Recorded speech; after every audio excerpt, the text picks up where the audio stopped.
அல்வா அப்படின்னாலே திருநெல்வேலி தான். நாங்கள் திருநெல்வேலிக்காரங்க உலகம் ஃபுல்லாக எங்கே வேலை பார்த்தாலும் ஏதாவது ஒரு ஸ்வீட்டை பார்த்தோம் அப்படின்னா எங்களுக்கு முதல்ல மண்டைக்குள்ள வர்றது என்னவா இருக்குன்னா எங்கள் ஊர் அல்வா மட்டும்தான் எங்களுக்கு ஞாபகமே வரும். ஊர் அல்வா மாதிரி ஏதாவது ஒரு ஸ்வீட்டை நாங்கள் பார்த்துட்டோம் அப்படின்னா எங்கள் ஊர் அல்வாவோட பேரையும் பெருமையும் சொல்லி ஆஹா ஓகோன்னு சொல்லி புகழ்ந்துக்கிட்டு இருப்போம்.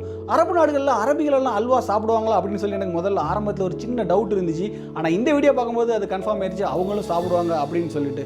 நம்ம ஊரில் எப்படி நம்ம அல்வா வந்து ஒரு தட்டில் வச்சு வாழை இலையில் இல்லை, இன்னைக்கு இலை இல்லை, இன்னைக்கு எல்லாமே கவரில் கொடுக்குறாங்க, கொடுத்து நம்ம அல்வா சாப்பிடுமோ அதே மாதிரி பார்த்தீங்கன்னா இங்கேயும் அரபு நாடுகளில் ஒரு அரபி பார்த்தீங்கன்னா ஒரு தகர டப்பாக்களை வச்சு நம்ம ஊர் பனை ஓலை இருக்குல்ல அதில் பை செஞ்சு அதுக்குள்ளே அல்வாவை போட்டு கஸ்டமர் கொடுக்குறாங்க.